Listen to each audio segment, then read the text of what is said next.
దేవుడు. నీ సంకల్పాన్ని బట్టి సమకూడిన మేము చదవబడిన వచనాన్ని బట్టి ధ్యానం చేస్తుండగా సహాయం చేసి మీరే మాతో మాట్లాడి బలపరిచి మీ నామానికి మహిమ తెచ్చుకొని మీ పక్షంగా అల్పుడను బలహీనుడను నిష్ప్రయోజకుడు నిలబడుతుండగా నన్ను మరుగుపరిచి మీరే మాట్లాడి మహిమ పొందమని యేసయ్య దివ్యనామమున ప్రార్థిస్తున్నాను పరమ తండ్రి.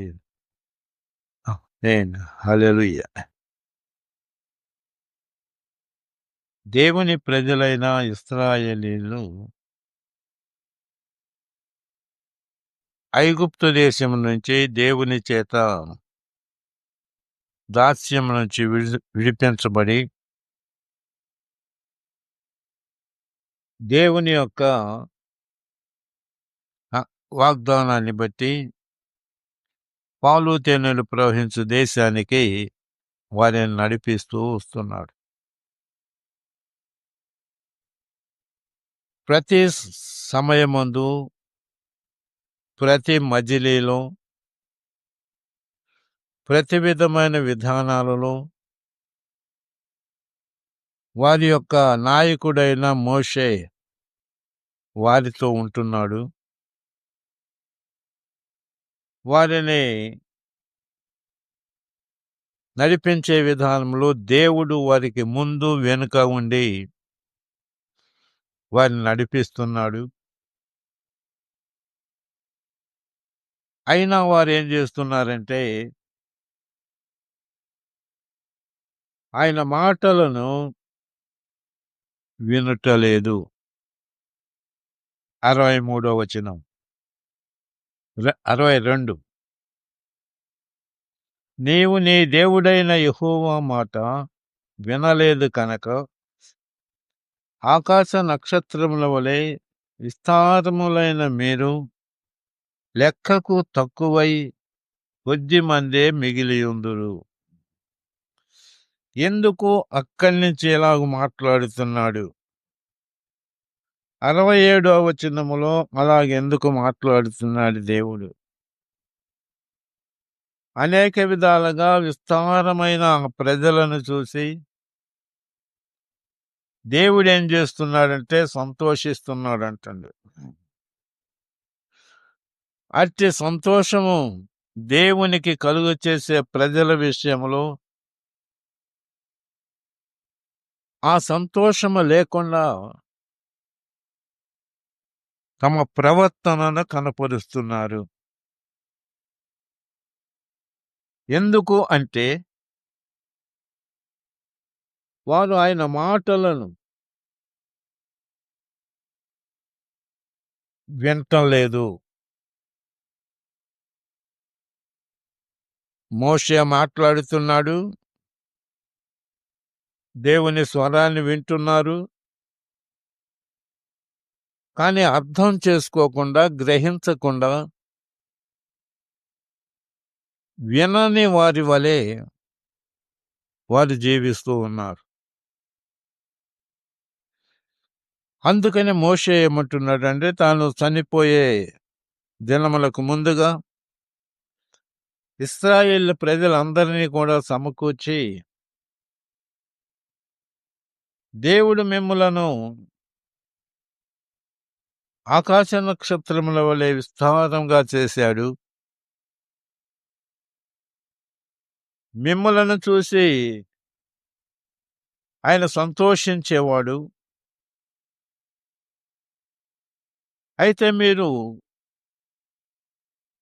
వాగ్దానం చేసిన ఆ మంచి దేశానికి వెళ్ళే విధానములో ఆయన మాట మీరు వినలేదు. ఆయన మాట మీరు వినకపోవటం వలన మీరు కొద్ది మంది అయిపోతారు. ఆకాశ నక్షత్రాల వలె విస్తరించిన ప్రజలు కొద్ది మంది అవుతారంటండి. ఎందుకు అంతగా విస్తరింపటానికి కారణం ఏమిటంటే వారి పితరుడైన అబ్రహామును దేవుడు పిలిచి వాగ్దానం చేశాడు. నీ సంతానము ఆకాశ నక్షత్రాల వలె విస్తరింపచేస్తాను. ఆ వాగ్దానాన్ని బట్టి అలాగ వారిని విస్తరింపచేశాడు. విస్తరించిన ప్రజలేం చేశారంటే, దేవునికి సంతోషకరంగా ఉండని పరిస్థితులలో ఆయన మాట వింటలేదు.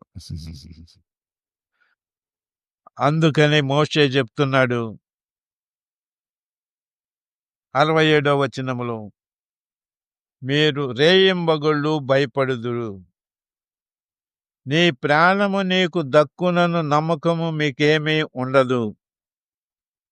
మీ హృదయములో పుట్టు భయము చేతను, మీ కన్ను చూచువాటి చేతను ఉదయమున అయ్యో ఎప్పుడు సాయంకాలమగునా అనియు, సాయంకాలమున అయ్యో ఎప్పుడు ఉదయమగునా అనియు అనుకొందురు.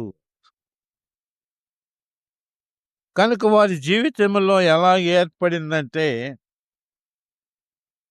ప్రాణభయము కలిగి ఉంటున్నారు.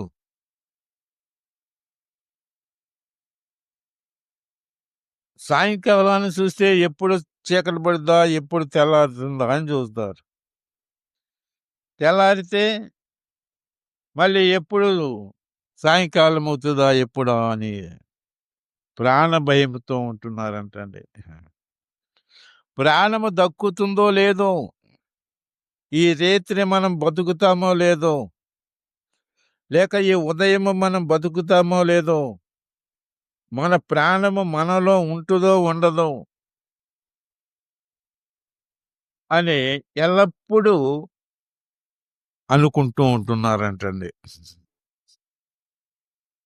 అలాగ అనుకుంటానికి గల కారణం ఏమిటంటే, దేవుని మాట వినకపోవటం వలన. దేవుని ప్రజలమైన మన జీవితంలో కూడా అలాంటి పరిస్థితులే.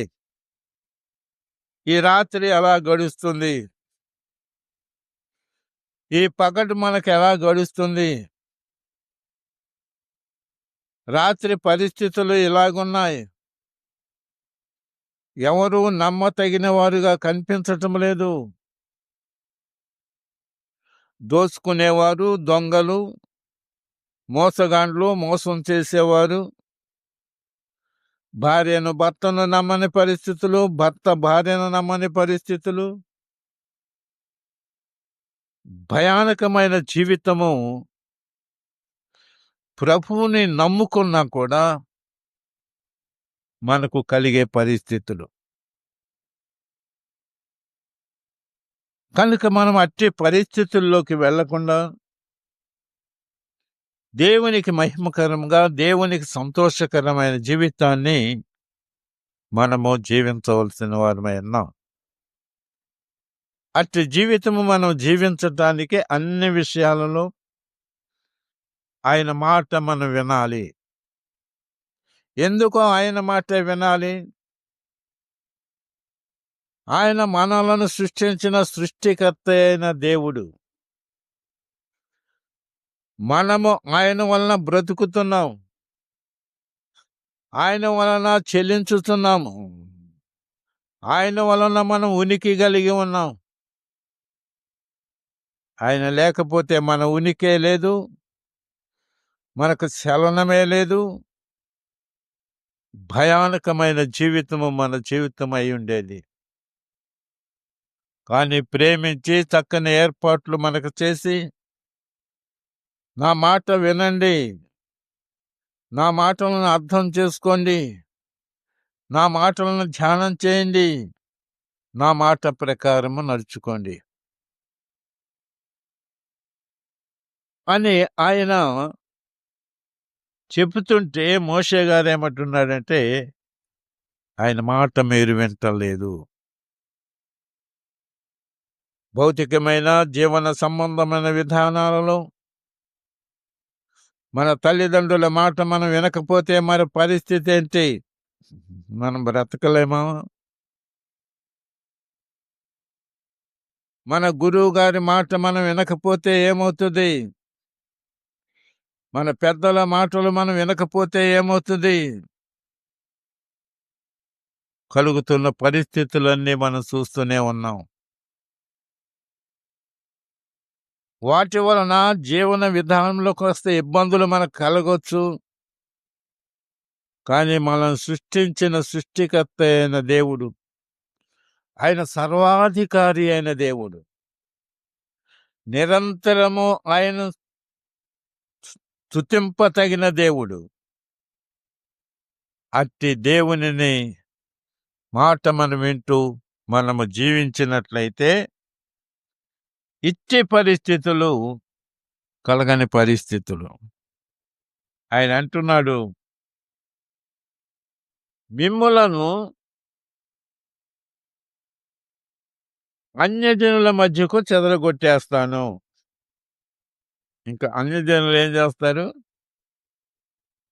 అట్టి పరిస్థితుల్లోకి మీరు వెళ్ళిపోతారు. అట్టి జనులు మిమ్ములను విగ్రహారాధనలోకి తీసుకొని పోతారు. భయంకరమైన ఆరాధన చేయించే పరిస్థితులు మీకు ఏర్పడతాయి అని ఈ విధంగా చెప్పుకుంటూ వస్తున్నాం. కనుక మనము దేవునికి మహిమకరమైన జీవిత విధానములో మనము శాంతి కలిగి మనము జీవించవలసిన వారమై ఉన్నాం. ఈ పరిస్థితులన్నీ మనల్ని అశాంతికి గురి చేస్తున్నాయి. మన జీవితంలో శాంతి లేదు, మన జీవితంలో సుఖము లేదు. మనము దేవునిని కలిగి ఉంటున్నాము, దేవునిని వెంబడిస్తున్నాము, దేవుని మాటలు వింటున్నాము, దేవుని మాటలు మనం ధ్యానం చేస్తున్నాము. కానీ ఎక్కడో మనం పొరపాటు పడిపోతున్నాం. అవి మనం గ్రహించి ఎల్లప్పుడూ శాంతితో మనము జీవించాలి. ఎలాగొస్తుంది మనకు శాంతి అంటే, ప్రభు అన్నారు, నేను మీకు శాంతినిస్తాను. లోకము మీకు ఇచ్చినట్లు కాదు, నేను మీకు శాంతినిస్తాను, నా శాంతిని మీకు ఇస్తాను అన్నాడు. హల్లెలూయా. ఆయన శాంతి ఏంటి? ప్రభు మనందరి కోసం పరలోకము నుంచి దిగి ఈ లోకానికి వచ్చాడు. అనేక విధాలుగా బోధ చేశాడు, అందరికీ మేలే చేశాడు, అందరికీ ఉపకారాలే చేశాడు. కానీ ఆయన మీద నేరాలు మోపారు, అబద్ధ సాక్ష్యాలు తీసుకొని వచ్చారు, ఆయన మీద అన్యాయపు తీర్పు తీర్చారు, శిలువ శిక్ష విధించారు, చంపేశారు. చనిపోకముందు మాట్లాడుతున్నాడు, తండ్రి వీరేమి చేయుచున్నారు, వీరి వెరుగని కనుక వీరిని క్షమించండి. చుట్టూ భయానకమైన పరిస్థితులు, భయానకమైన వాతావరణము, ఎక్కడా శాంతి లేని పరిస్థితులు, సుఖం లేని పరిస్థితులు అన్నీ ఉన్నా యేసయ్య శాంతితో ఉన్నాడు. మరి మనము ప్రభువుని కలిగిన ప్రజలమైన మనము మన చుట్టూ ఎలాంటి వాతావరణం ఏర్పడినా మనము శాంతి కలిగి జీవించవలసిన వారమై ఉన్నాం. మనం ఏమాత్రము దేనికి భయపడే వారంగా ఉండకూడదు. ఇక్కడ అంటున్నాడు, రేయింబగుళ్ళు భయపడతావు, అన్నిటికీ భయపడతావు అని ప్రభువు యొక్క మాటలను మోషే చెప్తున్నాడు. కనుక దేవుని మాటలు మనం వినగలిగితే, దేవుని మాటలను మనం అర్థం చేసుకోగలిగితే, దేవుని మాటలను మనం ధ్యానం చేస్తూ ఉంటే, దేవుని మాటలను మనం అనుసరిస్తూ ఉన్నట్లయితే దేనికి మనం భయపడం. పడుకుంటాం, మన జీవితంలో భయము లేదు, దిగులు లేదు. యేసు ప్రభు మనతో ఉన్నాడా? యేసయ్య ఊరిగిపోయాడా? ఉన్నాడు, గ్యారంటీ అయినా? భయపడుతున్నావా? భయమేనా? అన్నిటికీ భయమే. చెప్పరేంటండి? భయపడనక్కర్లేదు. దిగులు చెందనక్కర్లేదు. ప్రభువు మనతో ఉన్నాడు. మనల్ని పిలిచిన దేవుడు నమ్మతగినవాడు. విడిచిపెట్టి వెళ్ళిపోయేవాడు కాదు. ఏదో మనకేదో కష్టం వచ్చింది, ఈ కష్టంలో వీళ్ళున్నారు, మనకేం చేయరులే అని వెళ్ళిపోయేవాడు కాదు. వీళ్ళేదో బాధలలో ఉన్నారు, ఇంకా మన వైపు ఏం చూస్తారులే అని విడిచిపెట్టిపోయేవాడు కాదు. బాధలలో బాధ పంచుకునేవాడు. కనుక దేవుని ప్రజలమైన మనం గమనించాలి. అందుకనే ప్రభు అన్నది, ఏడ్చేవాడితో ఏడవండి, సంతోషించే వారితో సంతోషించండి అని చెప్పారు. దేవునికి మహిమ కలుగునుగా. కనుక దేవునికి మహిమకరముగా దేవుని ప్రజలమైన మనము ఆయన మాటలు మనం వినాలి, విన్న ప్రకారం నడుచుకోవాలి. అలాగే విన్న ప్రకారము, నేర్పిన ప్రకారము, తెలియజేసిన ప్రకారము మనం నడుచుకోకపోతే అనేకమైన వేదనకరమైన పరిస్థితుల్లోకి మనం వెళతాం. ఎప్పుడైతే వేదనకరమైన పరిస్థితుల్లోకి మనం వెళుతున్నామో మన చుట్టూ ఉన్న జనులు ఏమంటారంటే, వాళ్ళ దేవుడు ఏమయ్యాడు, మా దేవుడు ఇట్లాంటి వాడు అనే చక్కని స్వరములతో ఆయన మహిమపరుస్తున్నారు కదా, ఎక్కడికి పోయాడు వాళ్ళ దేవుడు? వాళ్ళ దేవుడు వారికి ఉంటే వీళ్ళకి ఇలాంటి భయానకమైన పరిస్థితులు ఎందుకు వస్తాయి? ఇలాంటి దిగులు వారికి ఎందుకు వస్తుంది? అలాంటి మరణకరమైన పరిస్థితులు ఎందుకు ఏర్పడుతున్నాయి? కాబట్టి వారి దేవుడు దేవుడైతే కదా అనే అభిప్రాయానికి వచ్చే పరిస్థితులు. కనుక అన్ని విషయాల్లో దేవుని ప్రజలముగా దేవుని మాట విని మనము నడుచుకొనవలసిన వారమై ఉన్నాం. ఒకానొక సమయమందు యోబును గురించి మనం చూస్తున్నాం. యోబు గ్రంథము 7వ అధ్యాయము. చదవండి, పాడండి. కునుకడు మన దేవుడు, ఎన్నడు నిద్రించడు. కునుకడు మన దేవుడు, ఎన్నడు నిద్రించడు. కను పాపవలే కాపాడు మాము, కను పాపవలే కాపాడు మాము. మేము భయపడము, ఇక మేము భయపడము, మేము భయపడము, ఇక మేము భయపడము. ఏ కేడు రాదని ఏసే చెప్పెను మాకు, ఏ కేడు రాదని ఏసే చెప్పెను మాకు. మేము భయపడము, ఇక మేము భయపడము. హల్లెలూయా, హల్లెలూయా. 7వ అధ్యాయము 3 నుంచి చదువుకుందాం. ఆశ లేకయే జరుగు నెలలను నేను చూడవలసి వచ్చెను. ఆయాసముతో కూడిన రాత్రులు నాకు నియమింపబడి ఉన్నవి. నేను పండుకొనున్నప్పుడల్లా ఎప్పుడు లేచెదనా, రాత్రి ఎప్పుడు గతించునా అని అనుకొందును. తెల్లవారు వరకు ఇటు అటు పొరలుచు ఆయాసపడుదును. నా దేహము పురుగులతోనూ మంటి పెళ్ళలతోనూ కప్పబడి ఉన్నది. నా చర్మము మాని మరల పగులుతున్నది. యోబు మాట్లాడుతున్నాడు. ఆశ లేకుండానే మన జీవితంలో కూడా మనకు కూడా ఆశ ఉండని పరిస్థితులు. రెండవది ఆయాసం. పొద్దుగూకంగానే ఏమవుతుంది? ఆయాసం. పగలల్లా బాగానే ఉంటాం. నలుగురి మధ్య కూర్చొని చక్కగా మాట్లాడుకుంటాం. కాస్త ఆరవంగానే ఆయాసం వచ్చేస్తది. ఎక్కడి నుంచి వస్తదో ఏమో మనకు తెలీదు. ఆయాసం వచ్చేస్తది. అట్టి రాత్రులంటండి. ఒకరోజు కాదు, 2 రోజులు కాదు, లేక ఒక రాత్రి కాదు, 2 రాత్రులు కాదు. అనేక రాత్రులు ఆయాసమే. ఎన్ని మందులు వాడినా, ఏమి వాడినా ఆయాసం పోదు.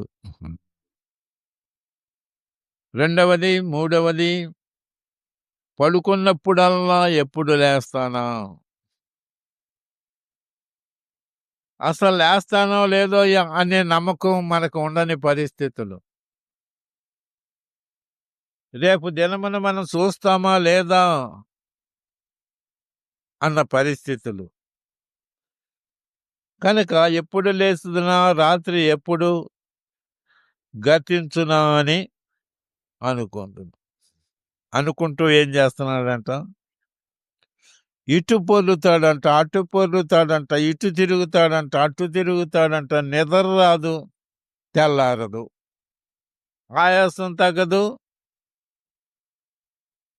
ఆరోగ్యం ఉండదు. ఎటు తిరిగినా సరే అది తగ్గనే తగ్గదు, లేవనే లేవడు.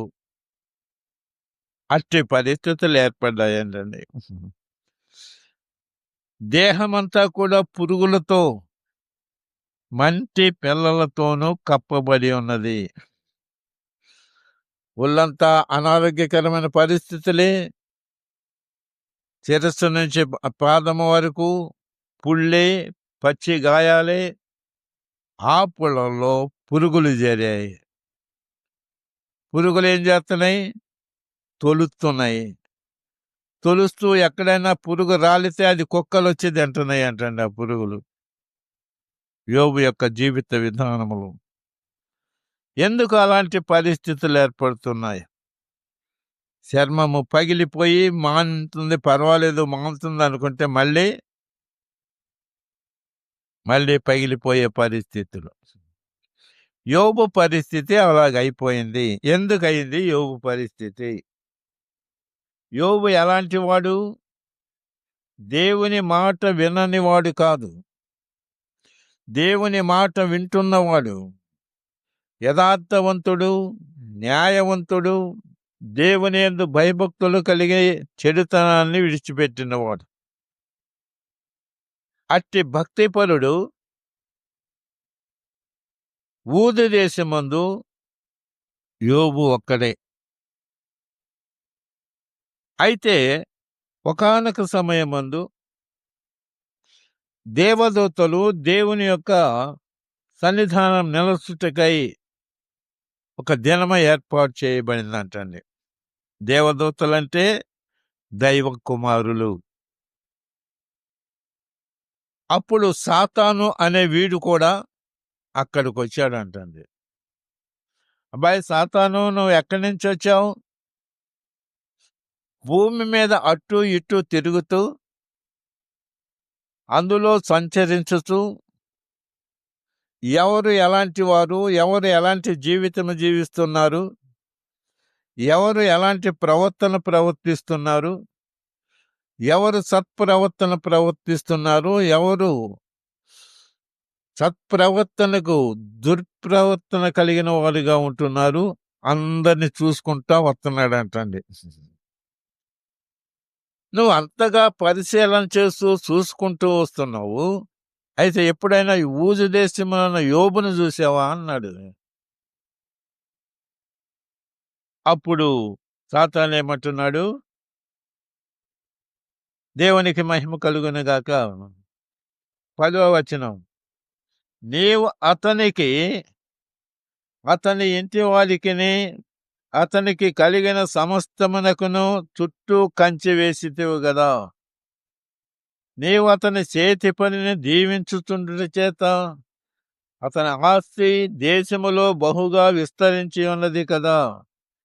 అయినను నీవు ఇప్పుడు నీ చేయి చాపి అతనికి కలిగిన సమస్తము మొత్తిన ఎడల అతడు నీ ముఖము ఎదుటనే దూషించి విడిచిపోతాడు. యథార్థతను విడిచిపెడతాడు, న్యాయాన్ని విడిచిపెడతాడు, భయభక్తులు విడిచిపెడతాడు, చెడుతనాన్ని కలిగి ఉంటాడు అన్నాడు.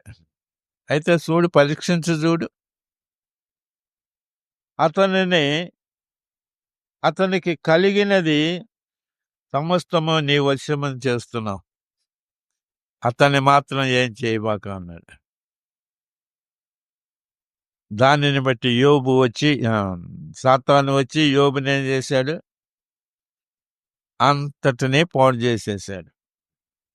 చివరికి బిడ్డలు కూడా చనిపోయారు. ఇప్పుడు అంటున్నాడు యోబు ఏమని? 21, నేను నా తల్లి గర్భములో నుండి దిగంబరినై వచ్చి తిని దిగంబరినై అక్కడికి తిరిగి వెళ్ళేదను. యెహోవా ఇచ్చెను, యెహోవా తీసుకొని పోయెను. యెహోవా నామమునకు స్తుతి కలుగునుగాక. ఈ సంగతులలో ఏ విషయమందును యోబు ఏ పాపమును చేయలేదు, దేవుడు అన్యాయము చేసినని చెప్పలేదు. కనుక ఇదంతా పోయిందంటండి. పోతే యోబు ఏం చేశాడు? యథార్థతను పోగొట్టుకోలేదు, న్యాయాన్ని పోగొట్టుకోలేదు, భయభక్తులు పోగొట్టుకోలేదు, చెడుతనానికి వెళ్ళిపోలేదు. మనం ప్రయాణం చేస్తుండగా మన జేబులో ఉన్న ఒక యాపిల్కాయ జారిపోయింది అనుకోండి, ఏం చేస్తాం? మౌనంగా దేవుని స్తోత్రం, నాయనా ఇచ్చావు, నువ్వే తీసుకున్నావు అంటామా? అన్నోడు స్తోత్రం చెప్పండి అనేవాళ్ళు. యాపిల్కాయ ఖరీదు ఎంత? 20 రూపాయల, 25 రూపాయల, 70 రూపాయల, 50, 25 రూపాయలు. పోనీ 30 రూపాయలు వేసుకుందాం. 30 రూపాయలు పోయిన జేబులో నుంచి ఏమలా ఆయనే ఇచ్చాడు, ఆయనే తీసుకున్నాడు అని వెళ్ళిపోతామా ముందుకి?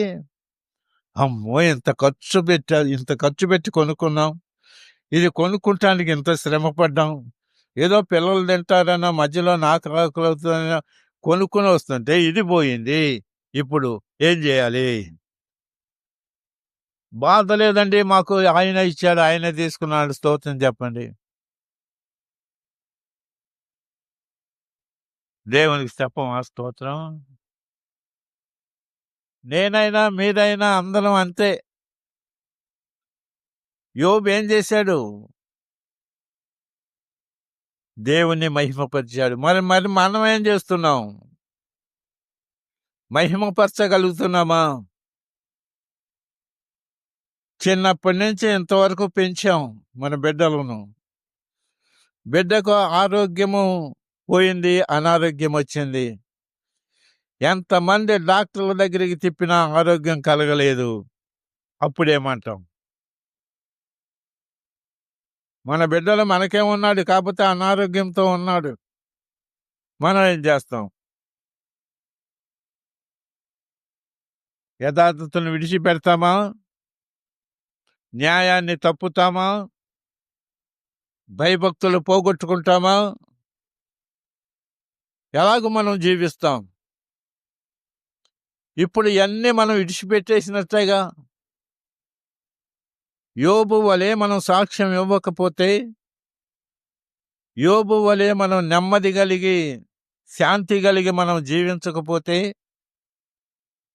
మనకు కలుగుతున్న ఈ అశాంతిని చూసి మనం ఏమనుకుంటాం? శాంతిని ఇవ్వటానికే యేసయ్య ఈ లోకానికి వచ్చాడు. కనుక దేవునికి మహిమకరముగా మనము జీవించవలసిన వారమై ఉన్నాం. అన్ని విషయాల్లో భయభక్తులు కలిగి జీవించవలసిన వారమై ఉన్నాం. ఏ విషయంలో కూడా దేవుడు ఎలాగ చేశాడే అని మనం అనుకోకూడదంటండి. కనుక ఎన్నో విధాలుగా మనం బలహీనులమవుతున్నాం. దేవునికి మహిమకరంగా మనము జీవించాలి. ఆ మీదట మరొక దినమందు మళ్ళీ ఈ భూలోకం తిరిగి మళ్ళీ దేవుడు సన్నిధానానికి మళ్ళీ సాతానుడు వచ్చాడంటండి. అబ్బాయి ఏమైంది, యోబు సంగతి ఏం చేశావు అని అడిగాడంట. అడిగితే ఇప్పుడు సాతాను ఏమంటున్నాడు, 2వ వచనమునండి. ఆ, ఆ, ఆ. భూలోకములో ఇటు అటు తిరుగుతూ అందులో సంచరించుతూ వచ్చి తిని ఆ, ఆ, ఆ, ఆ, ఆ, భయభక్తులు తలసి ఆ. ఇతను విసర్జించిన వాడు ఉమ్. పూర్వమైన అతని వంటి వాడెవడు 4వ వచనం. ఆ,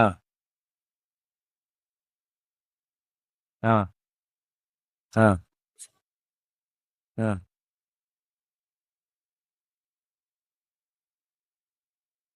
ఆ. నిన్ను విడిచిపోవును అంటే యథార్థతను పోగొట్టుకుంటాడు, న్యాయాన్ని పోగొట్టుకుంటాడు, భయభక్తులు పోగొట్టుకుంటాడు, చెడుతనాన్ని కలిగి జీవిస్తాడు. అయితే అది కూడా చూడు, కానీ ఆయన ప్రాణం మాత్రం పట్టుకోబోక అన్నాడు. మళ్ళీ వచ్చాడు, మళ్ళీ ఏం చేశాడు, నాడెనెత్తినండి 7వ వచనం. అప్పుడు యెహోవా సన్నిధిని బయలువెళ్ళి ఆ, అధికారి మొదలుకొని నడినెత్తి వరకు ఆ, వాతగల కుముకులతో యోబును మొక్కాడు. ఆ, అతడు ఒళ్ళు కొంగు కొరతకై ఆ, చిల్ల పెంకు తీసుకొని భూమిలో కూర్చుండగా ఆ, అతని భార్య వచ్చి ఆ, మేము ఇద్దరు యథార్థతను బదులపెయ్యుదుమా ఆ, దేవుని దూషించి మరణము కమ్మని ఆ, అందుకతడు మూర్ఖురాలు మాట్లాడినట్లు నీవు మాట్లాడుచున్నావు. ఆ, మనము దేవుని వల్ల మేలు అనుభవించుదుమా ఆ. తీరును మనకు అనుభవం చాలు. యోబు ఏం చేయలేదంట, పాపము చేయలేదు. ఇక్కడ మనకే అనుకోండి కడుపులు నొప్పి వచ్చింది, అప్పుడు ఏమంటాం, ప్రభువా ఈ కడుపు నొప్పి తగ్గిస్తే రేపు నీ మందిరానికి వస్తాం నాయన, నిన్ను గురించి వాక్యం చెప్తాను ప్రభువా అని నేను అన్నాను అనుకో, దాని మాట ఏంటి, స్వస్థపరచకపోతే నేను మందిరానికి రాను ప్రభువా, నీ వాక్యం నేను చెప్పను, ఇంకా నువ్వేం చేసుకుంటావో చేసుకో అని అనే పరిస్థితులు ఉంటాయా ఉండవా? సాక్ష్యాలు చెప్పారు కదా, ఆదివారం సాక్ష్యం చెప్పారు ఎవరో ఒకరు, ఆయన తలనొప్పి వచ్చిందని ఆయన తగ్గితే రేపు వెళ్ళి నీకు సాక్ష్యం చెప్తాను నిన్ను గురించి, నా విద్యా విధానంలో నన్ను పాస్ చేశామనుకో నేను సాక్ష్యం చెప్తాను, నాకు ఉద్యోగం వచ్చిందనుకో నేను సాక్ష్యం చెప్తాను, ఉద్యోగం రాలేదు ఇప్పుడు ఏం చేయాలి, ప్రభా నీ చిత్తం నాయనా నాకు ఉద్యోగం ఇచ్చావు, ఇవ్వకపోతే ఇవ్వకపోయావు, నువ్వు మహిమగల దేవుడే అని అంటాం అన్నాడు. స్తోత్రం చెప్పండి. సరే మంచి పొజిషన్ ఇచ్చాడు, ఉద్యోగం వచ్చింది, భార్య తిట్టిందో భర్త కొట్టాడో ఏదో జరిగింది, దేవానికి స్తోత్రం అని ఎంతమంది అనగలుగుతున్నాం? లేదా బజార్న పడిపోయే పరిస్థితి, కేకలు బొబ్బలు, అమ్మిళ్ళు ఇంటికాడ ఉంటే ఇంట్లోకి వచ్చి చూసి నేను రాను ఆ ఇంటికి, ఏ ఇంటికి రాడంట, వాళ్ళ ఇల్లే కాదు, అమ్మ ఇంటికాడ ఉంటారా? అవునా? దేవునిని ఎక్కడ మహిమపరుస్తున్నాం మనం? దేవుడు మనకింత గొప్ప ఏర్పాట్లు చేశాడు, మనం శాంతిగా ఎక్కడ నడుచుకుంటున్నాం? ఒక్కొక్కసారి మన జుట్టే మనం పీక్కుంటాం. ఎందుకు? అశాంతి ఏర్పడితే. భార్య వచ్చి ఏమందంట? ఇంకా యథార్థత వదలకుందువా? అంటే ఇక్కడ నువ్వు యథార్థతను విడిచిపెట్టవా? న్యాయాన్ని విడిచిపెట్టవా? భయభక్తులు కలిగే జీవిస్తావా? చెడుతనాన్ని కలిగి జీవిస్తావా? ఇంత చేశాడు, నువ్వు ఎందుకు అలాగూ మౌనంగా ఉంటున్నావు అన్నాడు. అప్పుడైతే మనమేమనుకుంటున్నాం? దున్నపోతు మొహం. ఏం మొహం లేదు మొహం. ఏం మాటలు ఈ మాటలు? మనం మేలే పొందాలా, కీడు పొందటానికి తగిన వారము కాదా? ఏం మాట్లాడుతున్నావు అని అరుస్తామా? ఆహా, ఎత్తారంటండి. మరి యోబు ఏమర్చాడు? మూర్ఖురాలు అని అనలేదు, మూర్ఖురాలు వలె. కనుక మనం ఎన్నో విషయాలలో బలహీనులమవుతున్నాం. దేవుని యొక్క ఏర్పాటులో నా పిల్లలు ఎలాగుండాలి? న్యాయవంతులుగా, యథార్థవంతులుగా, దేవుని యందు భయభక్తి కలిగిన వారుగా, చెడుతనాన్ని విడిచిపెట్టిన వారుగా ఉండాలి. అపవాదికి సాక్ష్యం ఇచ్చేవారు అయి ఉండాలి. అన్యజనుల మధ్య సాక్ష్యం ఇచ్చేవారు అయి ఉండాలి. దేవుని సంఘములో సాక్ష్యం ఇచ్చేవారు అయి ఉండాలి. భూ దిగంతాలకు నాకు సాక్షులుగా ఉండాలి అని దేవుడు ప్రేమించి నడిపిస్తుంటే, దుష్టుని చేత ఏదో శ్రమలు వచ్చాయని, కష్టాలు వచ్చాయని, బాధలు వచ్చాయని, వేదన కలిగిందని, మరణకరమైన పరిస్థితులు ఏర్పడ్డాయని దేవుని అవమానపరిస్తే, దేవుని గురించి చెడ్డగా మాట్లాడుతుంటే, మనం ఎక్కడ దేవుని మాట విని జీవిస్తున్న ప్రజలమై ఉంటాం? దేవునికి లోబడి మనం జీవించే ప్రజలముగా ఎక్కడుంటాం? లోకములో ఎందరూ హీనంగా, నీచంగా మాట్లాడుతున్నారు. దేవుడు ఒకానొక సమయమందు ధవళ సింహాసనం మీదకి వచ్చినప్పుడు వారు ప్రతిఫలం పొందే పరిస్థితుల్లో వారి జీవితాలు ఎలాగుంటాయి? మన జీవితాలు ఎలాగుండబోతున్నాయి? వారి జీవితాలకు మన జీవితాలకు ఎక్కడ వ్యత్యాసం ఉంది? మనం అన్ని విషయాల్లో దేవునిగా మహిమపరుచుకొనవలసిన వారమై ఉన్నాం. హల్లెలూయా. కీర్తనల గ్రంథము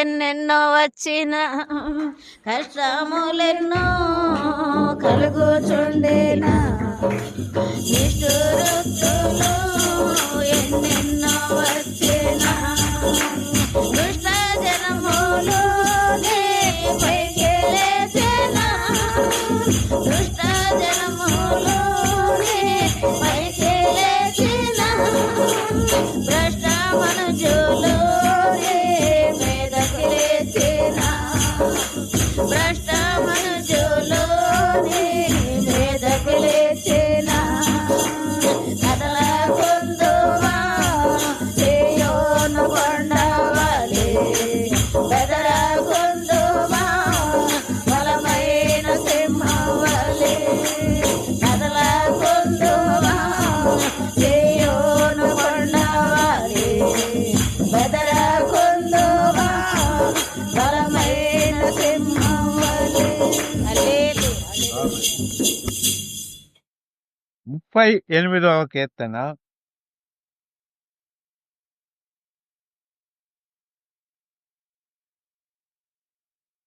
2 నుంచి చదువుకున్నాం.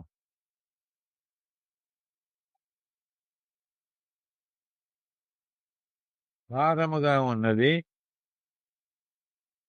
ఆరోగ్యం నా శరీరం ఆ, నా పాపమును బట్టి ఆ.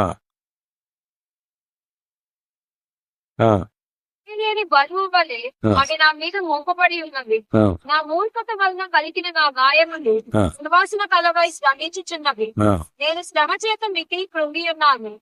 దినమెల్లా దుఃఖభ్రాంతుడనై సంచరించుచున్నాను.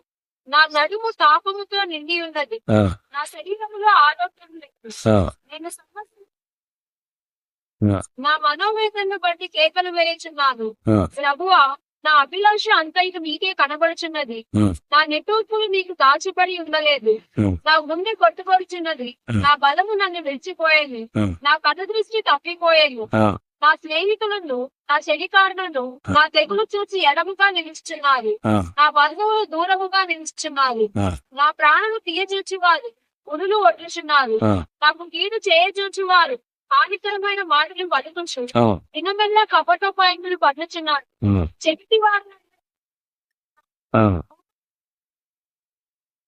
చాలు. దేవునికి మహిమ కలుగును గాక. దావీదు తన జీవితాన్నంతటినీ ప్రభువు ముందు పెడుతున్నాడు. దీనికంతటికీ కారణము నీకు కలిగిన కోపమే కదా. అలాగూ కోపము కలగటానికి, ఆ కోప ఫలితము నేను అనుభవించే పరిస్థితుల్లో రావటానికి నేనే కారణం కదా. ప్రభువా, ఇట్టి పరిస్థితులు నాకు ఏర్పడుతున్నాయి. నా స్నేహితులు, నా బంధువులు ప్రాణము తీయ చూస్తున్నారు. కీడు చేయ చూసువారు హానికరమైన మాటలు పలుకుతున్నారు.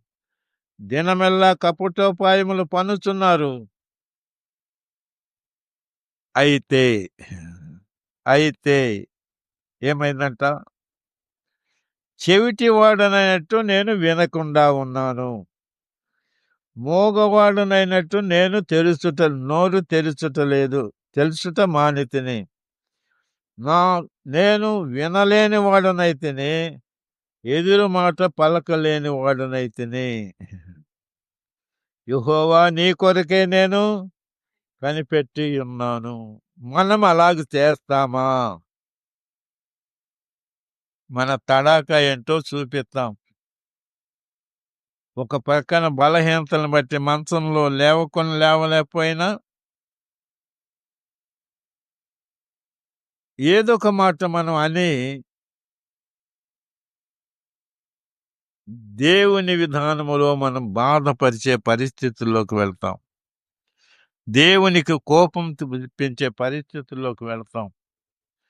మనకు మనమే దేవుని కోపానికి గురయ్యే పరిస్థితులు ఏర్పడతాయి. చుట్టూ ఉన్న పరిస్థితులు ఇలా ఏర్పడినా ఆయన ఏం చేస్తున్నాడంట? చెవిటివాడనైనట్లుగా ఉంటున్నాడంటండి. మోగవాడైనట్లుగా ఉంటున్నాడంటండి. వినని జీవితం. మరి మన జీవితం అంతేనా?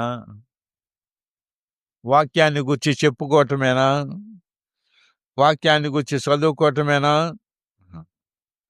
చెవులిచ్చాడు కనుక మనం వినాలి.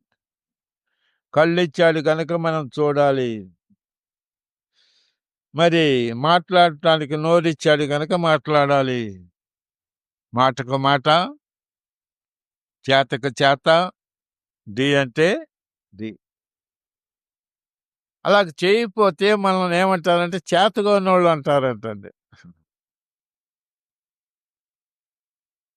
కనుక మనం ఏదో చెప్పుకుని బతుకుతున్నామా, బతకవలసిన బ్రతుకుతున్నామా? అశాంతితో మనం అలమటిస్తున్నామా, లేక శాంతి కలిగి మనం జీవిస్తున్నామా అనేది మనల్ని మనం పరిశీలన చేసుకోవాలి. కనుక ఈ దావీదు ఏమంటున్నాడంటే, నీ కొరకే కనిపెడుతున్నాను ప్రభువా, ఎప్పుడు నన్ను బాగు చేస్తావు అని దేవుని కొరకు ఎదురు చూసే మనుష్యుడిగా ఇక్కడ మాట్లాడుతున్నాడు. అట్లే మన జీవిత విధానములో దేవుని కొరకు మనం ఎదురు చూడాలి. ఎల్లప్పుడూ మన జీవితకాలం అంతా కూడా దేవుని చేతి వైపు మనం చూడాలి.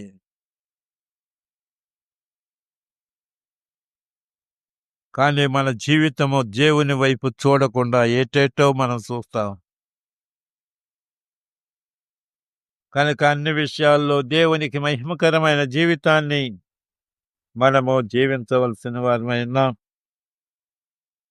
ఆ మీదట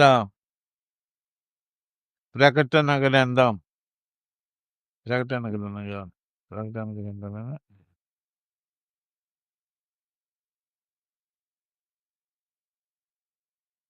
ప్రకటన గ్రంథము 2వ అధ్యాయము 23వ వచనం చదువుకుందాం. వాని దినములన్నీయు శ్రమకరములు. 23వ వచనం, 2వ అధ్యాయము 23వ వచనం. ప్రసంగి గ్రంథం ప్రసంగి గ్రంథం. వాని దినములన్నీయు శ్రమ దినములు, వాని పాటలు వ్యసనకరములు. రాత్రి అందైనను వాని మనస్సుకు నెమ్మది దొరకదు. ఇదియు వ్యర్థమే. ఒక వ్యర్థమైన పరిస్థితులు ఇక్కడ ఏర్పడుతున్నాయి. ఏమిటి ఆ వ్యర్థమైన పరిస్థితులు అంటే శ్రమకరమైన దినములు. రెండవది వ్యసనకరమైన పాటలు.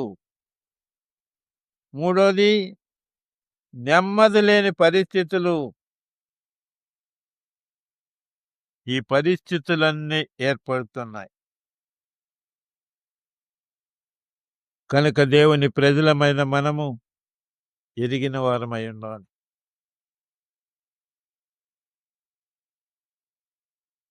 రాజైన సొలొమోను దేవుని యొక్క జ్ఞానాన్ని పొందుకున్నాడు. కానీ ఆ జ్ఞానాన్ని పోగొట్టుకున్నవాడు. అట్లే జ్ఞాని అయిన యేసయ్యను మనము కలిగిన వారము. ఆయన సహవాసములో మనం ఉన్నాము. కానీ మన జీవిత విధానములో ఎలాంటి పరిస్థితులు, వ్యర్థమైన పరిస్థితుల, అర్థవంతమైన పరిస్థితుల? వ్యర్థముగా జీవిస్తున్నామా? అర్థవంతమైన జీవితాన్ని జీవిస్తున్నామా? ఏది అర్థము, ఏది వ్యర్థము? చివరికంటున్నాడు ప్రసంగి ఏమనంటే 12వ అధ్యాయము 13వ వచనం.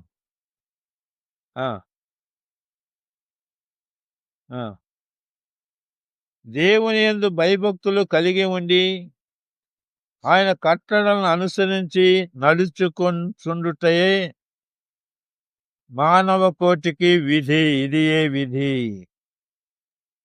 ఏం చేయాలంటండి? చివరికి తేలిన ఫలితార్థం ఏమిటంటే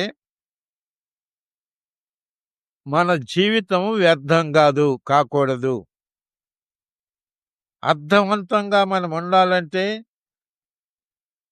ఆయన యందు భయభక్తులు కలిగి కట్టడలను అనుసరించి నడుచుతుండాలి. ఎంతవరకు ఆయన కట్టడను మనం అనుసరిస్తున్నాం? ఎంతవరకు మనుషుల కట్టడలను మనం అనుసరిస్తున్నాం? మనుషుల కట్టడలను అనుసరించటం వలన ఎట్టి అశాంతికి మనం గురి అవుతున్నాం. మరి దేవుని కట్టడలను అనుసరించకపోతే మనకు అశాంతి కలగదా? కానీ దాని సంగతి మనం ఆలోచన చేయము. మన దృష్టి మరొక వైపు వెళ్ళిపోయే పరిస్థితులు. దేవుని యందు భయభక్తులు కలిగి ఉండాలి. ఉందా దేవుని ఎడల భయభక్తులు? మన పిల్లోడు భయభక్తులు లేకపోతే ఎన్ని బాగుతాము? మరి దేవుడు బాధడా? దేవుని ఎడల భయభక్తులు కలిగి ఉంటే మనం ఎలాగ నడుచుకుంటున్నాం? మన నడక, మన ప్రవర్తన దేవుని ఎడల భయభక్తులు కలిగి ఉన్నట్లుగా ఉందా అనేది మనమే ప్రశ్నించుకొని సరి చేసుకోవాలి. దేవుని ఎడల భయభక్తులు కలిగి మన రక్షణను మనం కొనసాగించుకుంటున్నామా? రక్షణను కొనసాగించుకునేటప్పుడు భయభక్తులు మనం కలిగి ఉంటున్నామా అనే విధానాలు మనం ఆలోచన చేయాలి. దేవుడు మనకు జ్ఞానాన్ని ఇచ్చాడు, విద్యనిచ్చాడు, వివేకాన్ని ఇచ్చాడు. ఆయన అడిగితే ఏది కొదువు లేకుండా అన్నీ ఇచ్చాడు. అన్నీ ఇచ్చిన దేవుని ఎడల భయభక్తులు మనకున్నాయా? మనుషులు ఎడల భయభక్తులు లేకపోతే కొడతారనో, తిడతారనో, చంపుతారనో, అరుస్తారనో. మనం భయభక్తులు కనపరుస్తూ ఉండవచ్చు, కానీ మరి దేవుని విషయంలో ఆయన ఏం చేయట్లేదు. భయభక్తులు లేకుండా మనం ఎట్లా నడుచుకున్నా ఏం మాట్లాడటం లేదు. అందుకని భయము విడిచి తిరిగే పరిస్థితులు అంటండి. కనుక దేవునికి మహిమకరమైన జీవితాన్ని మనము జీవించాలి. యేసయ్య అంటే ఎంత భయమో, గొంగళి పురుగంటే ఎంత భయమో, బాండ్రు కప్పులంటే ఎంత భయమో,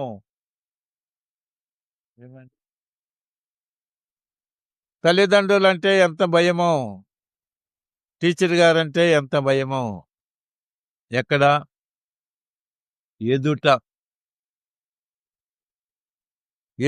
దాని ఎదుట కప్ప ఎదుట మనకి ఎంత భయమో.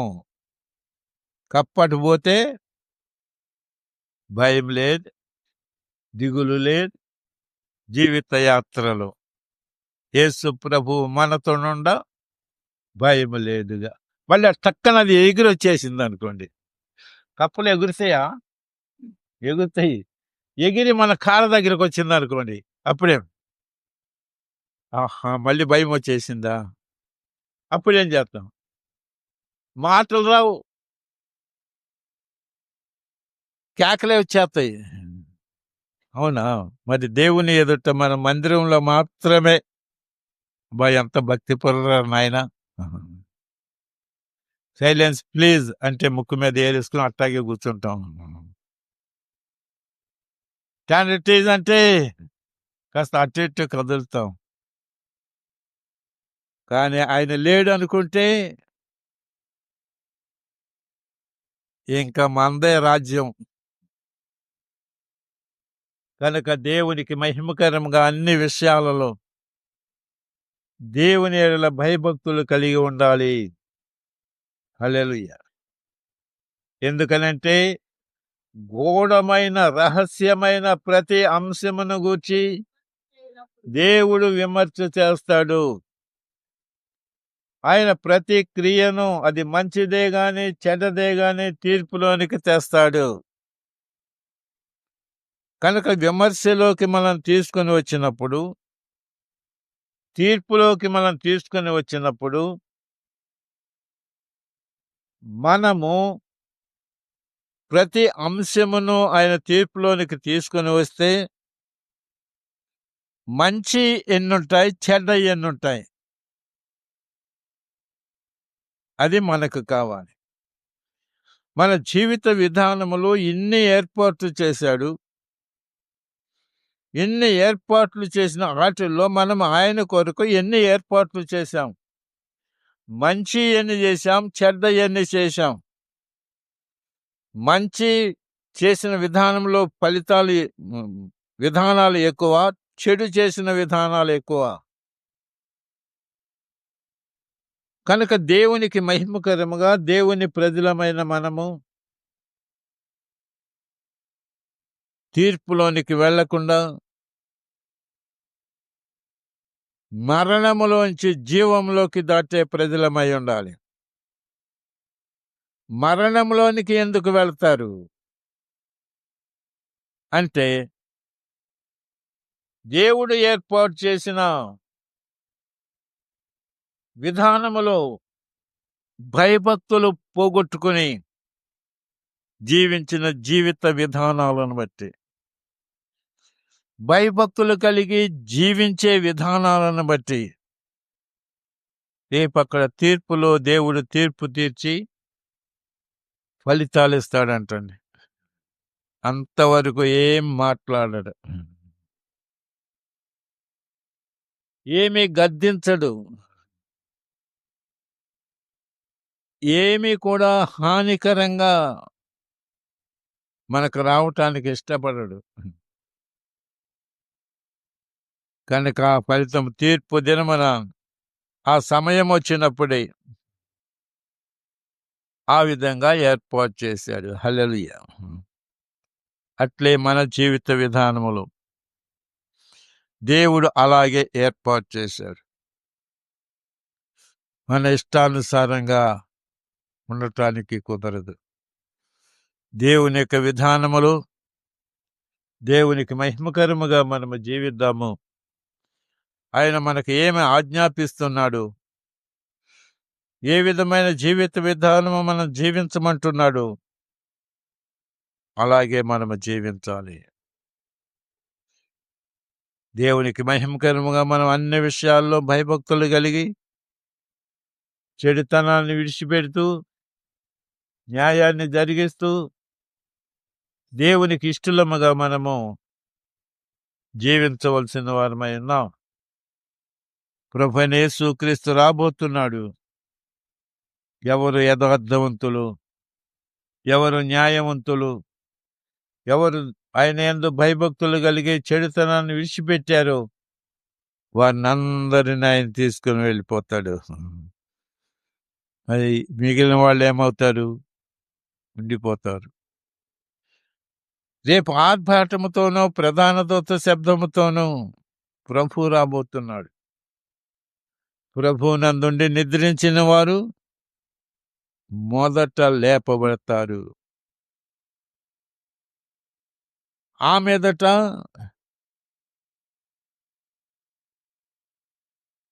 మార్పు చెందనివారు, యథార్థత లేనివారు, న్యాయము లేనివారు, దేవుని యెడల భయభక్తులు లేనివారు, చెడుతనముతో జీవిస్తున్నవారు అప్పుడు లేపబడతారు. ప్రభువునందు నిద్రించిన వారు, ఆ మీదట ప్రభువునందు భయభక్తులు కలిగి ఇవన్నీ కలిగి జీవిస్తున్నవారు మొదట లేస్తారు. అందరూ లోకములో ఉన్నవారు అందరూ మొదట లేవరు. భయభక్తులు కలిగి ఉండకుండా, చెడుతనాన్ని మానకుండా, న్యాయాన్ని జరిగించకుండా, యథార్థంగా ఉండకుండా, భిన్నమైన పద్ధతులు అనుసరించేవారు వారు లేవరు, అలాగే ఉండిపోతారు. కానీ ఒకానొక దినమునందు వారిని కూడా లేపుతాడు, వారిని తీర్పులోనికి తీసుకుని వెళ్తాడు. యథార్థవంతులుగా, న్యాయవంతులుగా, భయభక్తులు కలిగిన వారుగా, చెడుతనాన్ని విడిచిపెట్టినగా వారిగా ఉన్నవారిని మొదట లేపి వారికి బహుమానాలు ఇస్తాడు. అక్కడ తీర్పులు. వీరికి మరొక తీర్పు ఉంటుంది కాబట్టి ఆ తీర్పులో వీళ్ళకి శిక్షలు ఉంటాయి. కాబట్టి మనం శిక్షలో ఉందామా, బహుమానాల్లో ఉందామా? కనుక మనమే నిర్ణయం చేసుకుందాం. ప్రభు మహిమార్థమై జీవిద్దాం. మన జీవితం ఎంతకాలమో మనకే తెలియని పరిస్థితులు. ఎప్పుడింటికి పోదామా అని మనం చూస్తున్నాం. మళ్ళీ రేపు ఎప్పుడు మళ్ళీ మందిరానికి రావాలా అని చూస్తున్నాం. మందిరంలో ఉన్న నెమ్మది లేని పరిస్థితులు, ఇంటికి పోదామన్నా దారిలో నెమ్మది లేని పరిస్థితులు, ఇంటికి పోయినా నెమ్మది లేని పరిస్థితులు. అయితే అన్ని విషయాల్లో మనం శాంతి కలిగి మనము జీవిద్దాము. దేవుడు మనల్ని నడిపించునుగాక. ప్రార్థన చేసుకుందాం. మమ్మల్ని మిక్కిలిగా ప్రేమిస్తున్న మా పరలోకపు తండ్రి, అన్ని విషయాల్లో మేము శాంతి కలిగి జీవించటానికి, సుఖంగా జీవించటానికి మాకు ఏర్పాటు చేసిన దేవుడవు. మా జీవితంలో మాకు శాంతి అనేది దొరకని పరిస్థితులు అయిపోతున్నాయి. నెమ్మదిగా ఉండలేని పరిస్థితులు ఏర్పడుతున్నాయి. కనుక అట్టి పరిస్థితులలో నీకు మహిమకరముగా నీ వైపే చూస్తూ, నిన్నే ఆశ్రయిస్తూ, నీవే శాంతినిచ్చువాడవు, నీవే నెమ్మదినిచ్చువాడవని నీ వైపు చేతులు చాపి నిన్ను ఆశ్రయించటానికి సహాయం చేయండి. ఈ లోకంలో వేటి ద్వారా, ఎవరి ద్వారా మాకు నెమ్మది దొరకదు ప్రభువా. కనుక ఈ లోకములో ఏదో మాకు దొరుకుట వలన మాకు నెమ్మదిగా ఉంది అనుకునే పరిస్థితులే. కానీ అది అయిపోతే మళ్ళీ నెమ్మది ఉండదు. కానీ నిత్య శాంతినిచ్చువాడవు నీవే. కనుక అన్ని విషయాల్లో మీకు విధేయులమై, నీ మహిమార్థమై నీ మాటలు మేము వింటూ, మీ మాటలను మేము అర్థం చేసుకుంటూ, నీ మాటలకు విధేయులమై నీ మహిమార్థమై జీవించటానికి సహాయం చేయి. కృప కనపరిచి బలపరచండి. నీ బిడ్డలు వారి వారి నివాసాలకు వెళుతున్నారు. కాపుదల దయచేయండి, సురక్షితంగా నడిపించండి. మీరు అక్కడ ఆలస్యమైతే మరొకసారి మేము కలిసి నిన్ను మహింపరచుకుంటానికి, మీ ఉపదేశం పొందటానికి సహాయం చేయి. కృప కనపరిచి బలపరచండి. మహిమ ఘనత ప్రభావములు మీరే పొందండి. యేసయ్య దివ్యనామమున ప్రార్థిస్తున్నాను పరమ తండ్రి. తండ్రి అయిన దేవుని ప్రేమ, ప్రభువైన యేసుక్రీస్తు కృప, పరిశుద్ధాత్మ యొక్క సన్నిధి సహవాసము, లోకములో దేవుని మాట వింటూ ముందుకు సాగిపోతున్న సమస్త పరిశుద్ధులకు కూడిన మీ అందరికీ సదాకాలము తోడైండి నడిపించునుగాక. యేసు రక్తమే శిలువ రక్తమే ప్రభు యేసు నామమునకు సంపూర్ణ విజయము కలుగునుగాక. ఆమేన్. హల్లెలూయా. ఆశీర్వాద పాత్రం Free audio post-production by alphonic.com.